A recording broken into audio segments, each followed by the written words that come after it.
ಶಿಡ್ಲಘಟ್ಟ ತಾಲೂಕಿನ ದಿಬ್ಬುರಳ್ಳಿ ವೃತ್ತದಲ್ಲಿ doctor B R. Ambedkar ಹಾಗೂ ಬಾಬು ಜಗಜೀವನರಾವ್ ರವರ ಜಯಂತಿ ಕಾರ್ಯಕ್ರಮವನ್ನು ಮಾನವ ಹಕ್ಕುಗಳ ಕಮಿಟಿ ಸಿಎಂ ಬೈರೇಗೌಡರು ಹಾಗೂ ದಲಿತ ಮುಖಂಡರುಗಳು, ರೈತ ಮುಖಂಡರುಗಳ ನೇತೃತ್ವದಲ್ಲಿ ಅದ್ದೂರಿಯಾಗಿ ಆಚರಣೆ ನಡೆಸಿದರು.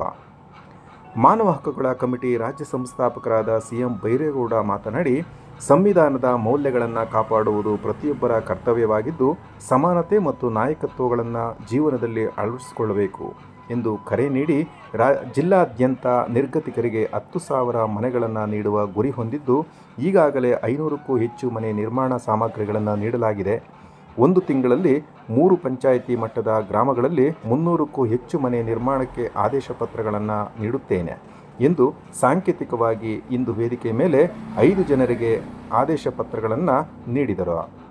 ಮುಖ್ಯ ಭಾಷಣಗಾರರಾದ ಡಾಕ್ಟರ್ ಕೆ. ಮೂರ್ತಿ ಸಾಮ್ರಾಟ್ ಮಾತನಾಡಿ, ಭಾರತದ ಸಂವಿಧಾನ ಶಿಲ್ಪಿ ಡಾಕ್ಟರ್ ಬಿ.ಆರ್. ಅಂಬೇಡ್ಕರ್ ಅವರ ನಿರಂತರ ಹೋರಾಟದ ಫಲವಾಗಿ ಹಿಂದುಳಿದ ವರ್ಗಗಳ ಜನತೆಗೆ ಸಾಮಾಜಿಕ ನ್ಯಾಯ ಮತ್ತು ಸಮಾನತೆ ದೊರಕುವ ಮಾರ್ಗ ತೊರೆದು ಹಿಂದುಳಿದ ವರ್ಗಗಳವರು ಸ್ವಾಭಿಮಾನದಿಂದ ಬದುಕುವಂತಾಗಿದೆ ಎಂದು ತಿಳಿಸಿದರು. ಸಂದರ್ಭದಲ್ಲಿ ರೈತ ಸಂಘ ಜಿಲ್ಲಾಧ್ಯಕ್ಷ ಅರುಣ್ ಕುಮಾರ್, ತಾದೂರು ಗೋಪಾಲ್, ರವಿ ಪ್ರಕಾಶ್, ದಲಿತ ಮುಖಂಡ ಕಿರಣ್, ನಾಯಕನಹಳ್ಳಿ ಕೃಷ್ಣಪ್ಪ, ಗೊರ್ಲಪ್ಪ, ನಾರಾಯಣಸ್ವಾಮಿ, ದಿಬ್ಬುರಳ್ಳಿ ರಮೇಶ್, ವಕೀಲ ಮುಂತಾದವರು ಒದಗಿಸಿಕೊಟ್ಟರು.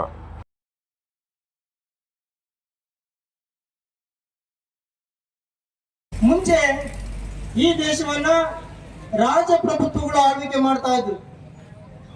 ಅಂದ್ರೆ ರಾಜರು ಆಳ್ವಿಕೆಯನ್ನ ಮಾಡುವಂತ ಸಂದರ್ಭ, ಯಾರು ಆ ರಾಜ್ಯಕ್ಕೆ ರಾಜ ಆಗ್ತಾರೆ ಅಂತ ಹೇಳಿದ್ರೆ, ರಾಜನ ಮಗ ರಾಣಿಯ ಗರ್ಭದಲ್ಲಿ ಹುಟ್ಟಿ ಬಂದ್ರೆ ಮಾತ್ರನೇ ಆ ರಾಜ್ಯಕ್ಕೆ ರಾಜನಾಗ್ಲಿಕ್ಕೆ ಅವಕಾಶ ಇತ್ತು ಬಂಧುಗಳು. ಇಲ್ಲ ಅಂತ ಹೇಳಿದ್ರೆ ಯಾರೊಬ್ರು ಕೂಡ ರಾಜನಾಗ್ಲಿಕ್ಕೆ ಅವಕಾಶ ಇಲ್ಲ.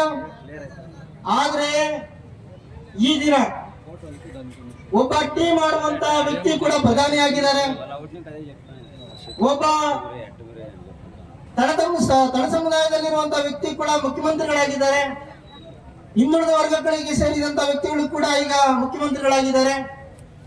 ಎಲ್ಲ ಜಾತಿ ಜನಾಂಗಗಳು ಕೂಡ ರಾಜರಾಗುವಂತ ಅವಕಾಶ ಈ ಭವ್ಯ ಭಾರತ ಸಂವಿಧಾನ ನಮಗೆ ಒದಗಿಸಿಕೊಟ್ಟಿದೆ ಬಂಧುಗಳು. ನಾನು ಉತ್ತರ ಕೊಡ್ತೀನಿ. ಅಂಬೇಡ್ಕರ್ ಅವರು ಎಲ್ಲಿ ಕೂಡ ಹೇಳಿರ್ಲಿಲ್ಲ, ಯಾರು ಕಷ್ಟದಲ್ಲಿ ಇರ್ತಾರೋ, ಯಾರು ನಷ್ಟದಲ್ಲಿ ಇರ್ತಾರೋ, ಅವನ್ನ ಯಾರು ಗುರುತಿಸಿರೋದಿಲ್ವೋ, ಯಾರು ಸಮಸ್ಯೆಯಲ್ಲಿ ಇರ್ತಾರೋ ಅವರಿಗೆ ಸಮಾನವಾದ ಹಕ್ಕು ಕೊಡ್ಬೇಕು ಅಂತೇಳಿ ಅಂಬೇಡ್ಕರ್ ಬರ್ತಿದ್ರು ಅಂತೇಳಿ. ಇವತ್ತು ರಾಜಕೀಯ ಪಕ್ಷಗಳು ಅವರ ಬೇಳೆ ಬೇಯಿಸ್ಕೊಳ್ಳೋದಕ್ಕೋಸ್ಕರವಾಗಿ ಇವತ್ತು ನಮಗೆ ಏನೋ ಕೆಲವರಿಗೆ ಮೀಸಲಾತಿ ಅಂತ ಕೊಡ್ತಾರೆ. ಈಗ ಇವರು ಹೇಳಿ ನಮ್ಮ ಸ್ನೇಹಿತರು ಮೂರ್ತಿಯಣ್ಣವರು 34% ಎಲ್ಲ ಹಿಂದುಳಿದ ವರ್ಗಗಳಿಗೆ ಇದೆ. ಏನು ಅಂತಂದ್ರೆ, ಈಗ ಯಾವ್ದಾದ್ರು ದೇವಸ್ಥಾನಕ್ಕೆ ನಾವು ಪ್ರವಾಸ ಹೋಗ್ತೀವಿ, ಧರ್ಮಸ್ಥಳನೋ ಅಥವಾ ತಿರುಪತಿಗೋ ಪ್ರವಾಸ ಹೋಗ್ತೀವಿ, ಹೋಗಿ ಬರ್ಬೇಕಾದ್ರೆ ಇಲ್ಲ ಹೋಗ್ಬೇಕಾದ್ರೆ ಆಕ್ಸಿಡೆಂಟ್ ಆಗ್ಬೋದು. ಆಕ್ಸಿಡೆಂಟ್ ಆದಾಗ ನಾವು ಎಲ್ಲಿ ಹೋಗ್ತೀವಿ? ನಾವು ದೇವರ ಮನೆ ಹೋಗಲ್ಲ, ನಾವು ಹೋಗ್ಬೇಕಾಗಿರೋದು ಪೊಲೀಸ್ ಸ್ಟೇಷನ್ಗೆ ಹೋಗ್ತೀವಿ. ಯಾಕಂದ್ರೆ ಕಾನೂನು ಯಾರು, ಈ ಕಾನೂನು ಕೊಟ್ಟವ್ರು ಯಾರು? ಬಾಬಾ ಸಾಹೇಬ್ ಅಂಬೇಡ್ಕರ್. ಯಾಕಂದ್ರೆ ಈಗ ನಾವು ದೇವ್ರ ನೋಡಕ್ ಹೋಗಿರ್ತೀವಿ, ಬರ್ತೀವಿ, ಆದ್ರೆ ಅಲ್ಲಿ ದೇವ್ರ ನೆನೆಯಲ್ಲ. ನಾವು ಹೋಗ್ಬೇಕಾಗಿರೋದು ಪೊಲೀಸ್ ಸ್ಟೇಷನ್ಗೆ. ಯಾಕಂದ್ರೆ ಇದೇ ತರ ಕೆಲವು ರಾಜಕೀಯ ಮುಖಂಡರು, ಹಳ್ಳಿಗಳಲ್ಲಿ ಇರ್ತಕ್ಕಂತ ಮುಖಂಡರು ಏನ್ ಮಾಡ್ತಾ ಇದಾರೆ ಅಂತಂದ್ರೆ, ಮನೆ ಇಲ್ಲಿದ್ದವ್ರಿಗೆ, ಗುಡಿಸಲಿರುವಂತವ್ರಿಗೆ ದಾರಿ ತಪ್ಪಿಸ್ತಾ ಇದ್ದಾರೆ. ಈಗ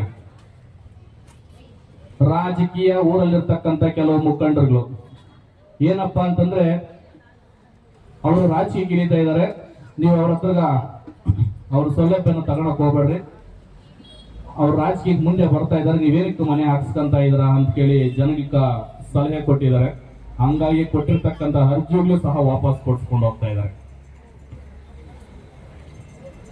ನಮ್ಮಲ್ಲಿ ಆಯ್ಕೆ ಆಗಿ ಇನ್ನೇನು ಮನೆಗೆ ನಾವು ಕಳಿಸಬೇಕು ಅನ್ನೋ ಟೈಮ್ಗೆ ಆದೇಶ ಪ್ರತಿಯನ್ನು ಕೊಟ್ಟರು ಕೂಡ ಆದೇಶದ ಪ್ರತಿ ನಮ್ಗೆ ವಾಪಸ್ ಕೊಟ್ಟು ನಮ್ಗೆ ಮನೆ ಬೇಡ ಏನು ಬೇಡ ನಾವು ಗುಡಿಸಲೇ ಇರ್ತೀವಿ ಅಂತ ಹೋಗಂತ ದೊಡ್ಡ ಜನರು ಆಗಿದ್ದಾರೆ ಯೋಚನೆ. ನಿಮ್ಮೂರಲ್ಲಿರ್ತಕ್ಕಂಥ ಯಾವ ಪಕ್ಷದವ್ರು ಏನೇ ಬರಲಿ ಅದನ್ನು ಉಪಯೋಗಿಸ್ಕೊಳ್ಳಿ ಅನ್ನ ಹೇಳಂತದ್ದು ಬಿಟ್ಟು ನೀವು ಪಡೆದುಕ ಮಾಡ್ರಿ ಅಂತ ಹೇಳ್ತಾ ಇದ್ರಲ್ಲ, ಅದು ಎಷ್ಟರ ಮಟ್ಟಕ್ಕೆ ಅದು ಸರಿ? ಸ್ನೇಹಿತರೆ, ಹೇಳೋದಿಷ್ಟೇ, ಯಾವುದೇ ರಾಜಕೀಯ ಉದ್ದೇಶಕ್ಕೆ ನಾವು ನಿಮ್ಗೆ ಇಲ್ಲಿ ಮನೆಗೆ ಕೊಡ್ತಾ ಇಲ್ಲ. ನಿಮ್ಗೆ ಮನೆ ಇಲ್ವಾ, ದಯವಿಟ್ಟು ನೀವು ಬನ್ನಿ, ನಿಮ್ಮ ಮತ ನೀವು ಯಾರಿಗೆ ಬೇಕಾದ್ರೂ ಚಲಾಯಿಸಿ.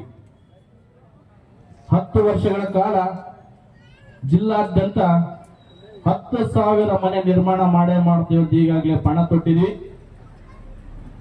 564 ಮನೆಗೆ ಈಗಾಗಲೇ ನಮ್ಮ ಸರಕು ಹೋಗಿದೆ. ಇನ್ನೇನು ಕೆಲವೇ ದಿನಗಳಲ್ಲಿ 300ಕ್ಕೂ ಚಿಲ್ಲರೆ ಗುರು ಪ್ರವೇಶಕ್ಕೆ ಈಗಾಗಲೇ ಸಿದ್ಧತೆಗೆ ಕೆಲವರೆಲ್ಲ ಮಾಡ್ಕೊಂತ ಇದ್ದಾರೆ.